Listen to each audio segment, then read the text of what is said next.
we're going to be focusing in on the idea of executives and resumes at a higher level within a company. So Sarah, why don't you kind of start us off, just key elements of a standout executive resume? What do you like to see? I think an executive knows their target audience when they're writing their resume. They're not creating what I would call a kitchen sink document. They're really thinking about who my target companies are and what do these target organizations care about.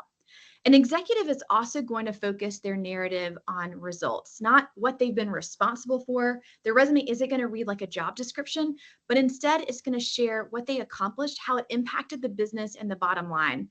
Personally, when writing resume bullet points, I love the RAS formula: result, action, situation, because you're leading with that result and you're not bearing what impact you had on the organization. Oh, perfect. I love that. We usually do the smart or the start, but Raz, I like that even better. We'll have to update some of our templates, steal that one from you. Are there any like trends that you're seeing with resumes right now that you like or dislike? I think the number one thing that I'm seeing is a focus on the holistic person, the holistic candidate. So of course we want results on the resume, but I'm also seeing some savvy job seekers pull in things like short, 1 to 2 sentence testimonials on their resume that speak to their soft skills or their leadership qualities or capabilities and offer some social proof on their document. I often see executives include leadership philosophies. You guys know this from being in the recruitment space, that often when there is a short list of candidates, maybe 3 to 6 final candidates, the final candidates often all look good on paper and have similar backgrounds and shared experiences. But what typically differentiates the person that's selected for the role versus what we call the runner-up candidate often comes down to who that person is at the core, who they are as a leader. And so the more you can showcase in the interview setting and on the resume who you are as a leader and those qualities, that also helps you stand out. And then knowing that many of the people in your audience today are in the tech industry, I'll just say I have worked with so many CTOs and tech leaders over the last few months who have gotten AI certifications.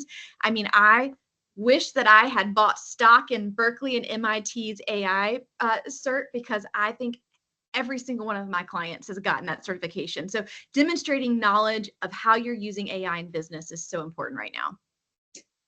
I love that. We joke that you can't go more than about 10 minutes into a webinar these days without talking about AI or chat GPT. So I'm glad we've checked off that box. Yep.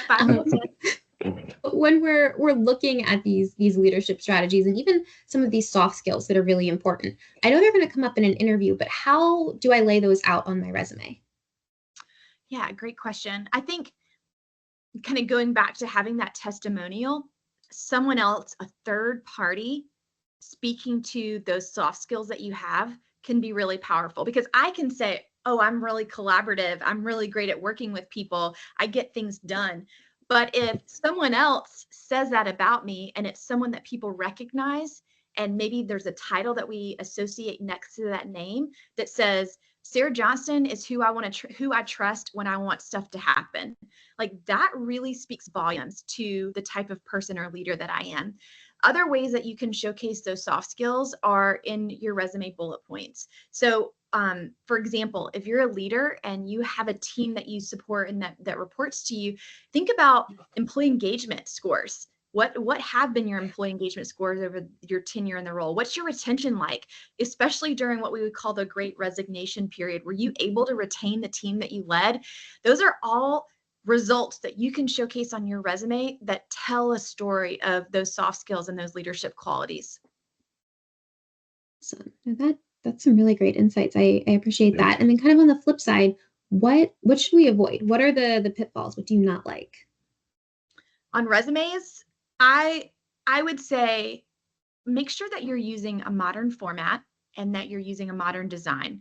So when I see an all Times New Roman size 10 font resume that's all black and white, I think to myself, this person may not be showcasing their story in the very best possible way. And the reason I say that is that we know people have shorter attention spans now than ever before, and that 40 to 60% of people are reading resumes on an iPhone, which, as we know, is a 4.5 to 6.5 inch device. So we want to do some light design to help stop the scroll and capture people's attention longer. I'm a minimalist. Like, I don't want rainbows and strawberries and, all the things on the resume, but I do think some light design really makes it easier for someone to read. I would also caution people today from using Canva resumes. And I know they pop, I know they stand out, but a lot of these resumes are designed by well-meaning graphic designers and not by resume writers, and they're not ATS friendly. A lot of them have your photo on the resume, and this having a photo on your resume is one way to end up in the trash can because it introduces bias in the decision-making process. So wouldn't put your photo on the resume either. We just talked about resumes a couple months ago, and that was my big one. I was like, please don't give me the Canva resume. So when you say light design, are you talking about something like maybe using a dark blue font for your categories on your resume, or what have you seen that you like? It's a great question. I like some light shading. So perhaps maybe you can think of a consistent theme. Maybe you're putting shading on the company name, your title, and the months of experience that you've had. And so Mhm. shade that like a light blue or a light gray, and then have the results or the bullet points underneath not shaded. That's one way to break up the text a little and make it pop. You could also add text boxes, a text box with a short testimonial or your leadership philosophy, or maybe your speaking engagements to show the thought leadership is one way to break up text again. And then I like a light pop of color, not, pink and purple, but maybe some blue or navy, or if you're maybe in a field that's very focused on the environment or ESG, maybe green. But I think the color should align with the industry that you're in. Go back too far, but in terms of resume, I know we've talked about having different resumes ready to go. What are your thoughts, Sarah, on, I mean, at an executive level, we're probably very set in our skill set in terms of, there's a niche area that I went be focused on, but do you recommend multiple versions of a resume as well to highlight different areas of skill? Absolutely. Most of the people that I work with have 3 to 5 versions of their resume, and they're not complete overhauls. But I suggest that job seekers have a header at the top of their document that gives the reader a preview of who they are and the value that they bring to an organization. And so that header at the top could say the job title that they're targeting, like Chief Technology Officer. And then underneath that headline, it could say P&L responsibility, or like $35 million P&L responsibility, global teams, headcount of 400 people, something like that. That could be what your headline says at the top. But let's just say you're applying for CTO roles, SVP of technology, and um, you know, CISSP roles. So you could have 3 different titles that you're targeting. You could change out that job title in the headline for every single role to customize it for the exact position. You also want to focus on the technology that the job descriptions are asking that the candidate be familiar with.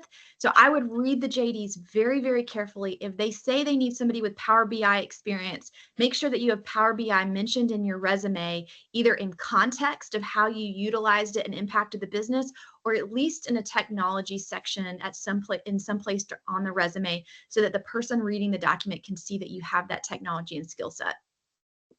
I can literally say that I have a candidate right now that would be a fantastic fit for a data analyst role that I'm working.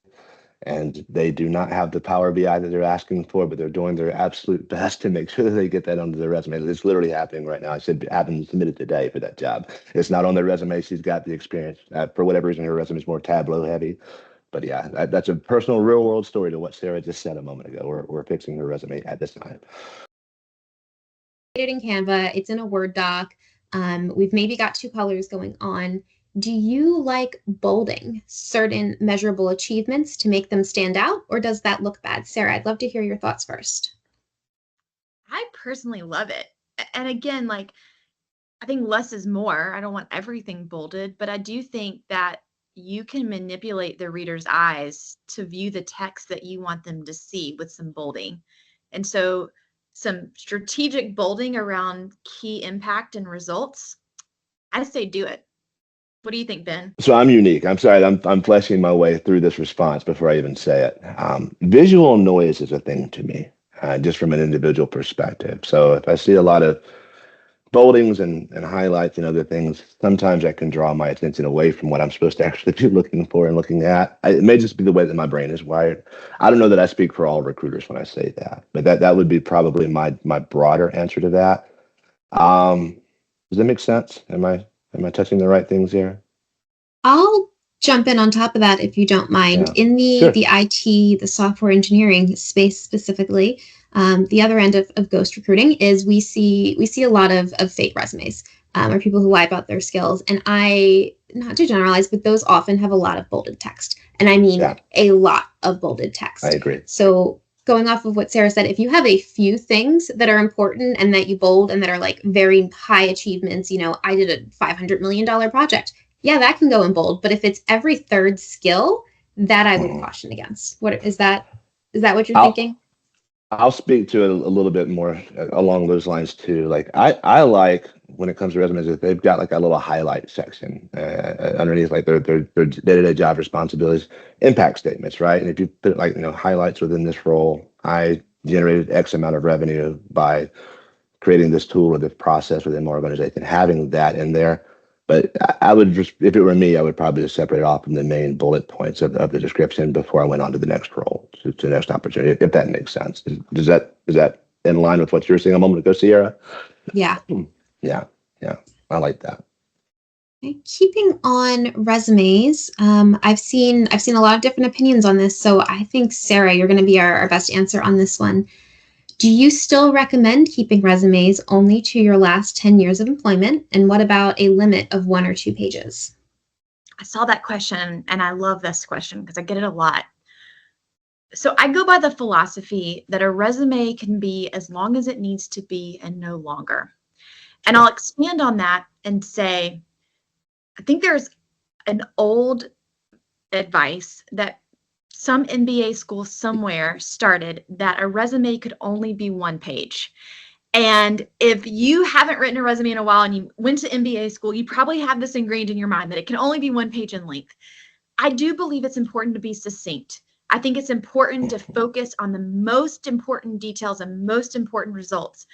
But if you are a senior executive with, 15 plus years of experience and you've been promoted every 2 to 3 years, it is going to be really stinking hard to fit it all on 1 page unless you were size, 7 Times New Roman font. So Yeah. I am okay with a 2 page resume. I am even okay with a 3 page resume in some cases. I think some people have absolutely earned that third page. What I do really like is white space. Like you said, Ben, I like having that highlight section of think about how the business is different today than it was when you started in the role. What happened? Sure. What's evolved? What's changed? How much of a revenue lift have you seen? What's the most important impact or contribution that you made to that organization? Let the main thing be the main thing and 3 to 5 bullet points under every job. That would be ideal. Your goal is to make it as easy as possible for the end reader reading your resume to see how you're going to fit the needs of the organization. And if you need 2 pages or you need 3 pages to tell that story, then take it. Right. Yeah, to get them invested in you, right? That's the ultimate goal. And being able to just tell that story in an effective fashion so that they're just compelled to to pick up the phone and or shoot that email and make a conversation happen. I always view resumes as conversation starters, just from my mindset based on what you've got within that 2 to 3 pages. I love that answer. And I will chime in as the probably the most recent grad on the call that at least when I was in grad school back in 2021, we were told that when you're starting your career, that's when we hit the 1 page limit. They're like, if this is your first, big girl professional corporate job that's not an internship and it's not, scooping ice cream, you get 1 page. As you progress in your career, you've done a lot more. So that's when you get the 3, the 4, please not 15. But Yeah. yeah, so that was so we have updated that a little bit. No But one's trying to read War and Peace, guys. I will say that. I see a question here I want to pose to Sarah. It's about gaps in employment, how you address it, how you handle it. Obviously, especially if you've gotten to an executive level of a career, chances are you built some substantial time and investment in your experience. How would you address a situation where someone may have left a job for educational pursuits, or may have left a job for family need or whatnot. What's your suggestion there? So number one, I would Hmm. say you do not, when you're listing your job, you do not have to list month of employment. You can list years of Year. employment. Yeah. And so that is one kind of sneaky trick for helping mitigate that career gap. The ATS just needs to see the year there. Secondly, there's research that supports that most recruiters are really understanding about career gaps if they understand why there's a gap. So having a very short, maybe 5-word explanation for why there's a gap could be really helpful on your resume. Right underneath the year of experience in your location is where I would recommend you include that little short explainer. Now, most people would put that in a cover letter, but again, we know that 50% of people don't read cover letters. So if you include it on your resume, it could say something like part of a mass layoff or left role for relocation, spouse relocation, something like that would answer the question of why did you leave the position, you know. So that would be my recommendation. And then if it's a prolonged period of time, maybe you took 3 years off, I would consider, depending on your job target, potentially creating a gap holder, a placeholder. And maybe that's a consulting job that you did. Maybe you create your own LLC for a temporary time period during a time of unemployment to answer the gap question. And you don't have to be a consultant 100% of the time to say that you're a consultant. You could have a few small projects, but that still helps answer the question of what did you do during this time period? And so for some people, that's the right strategy. Sure. I see that a lot in the executive space with people that have taken those periods and maybe have taken on a couple of consulting engagements that they can use to, as you said, be that gap filler. I'll answer Tova's question. How would you recommend showing several roles within the same company? I held 4 titles in 4 years, only the last being a direct step up from the previous one. So I would group, Tova, in this situation, like let's just say hypothetically you worked for UPS corporate, because somebody mentioned UPS corporate in the comments. You worked for UPS corporate. I would put a little bit of information about the company, the location, the total years that you've worked for UPS, because the ATS cares about that. So let's just say you worked for UPS corporate from 2005 to present. Underneath that, I would list your most recent job title, which let's just say you're a senior director of XYZ. Next to that, underneath the total years of experience, you're going to list the years that you were in that exact job, your most recent job. So that could say 23 to present, and then list 3 to 5 bullet points that are result bullet points about that specific job. And then underneath that job, you're going to create another section and you're going to group those 3 job titles together. So let's just say you were analyst, senior analyst, director, and they pretty much were the same job, but just with increasing responsibilities. Those can be lumped together with the years that you were in these 3 jobs with 3 to 5 bullet points underneath that. I I love love that. that. Yeah, I know that was very specific to one person, but I know a lot of people have had very similar experiences or struggles.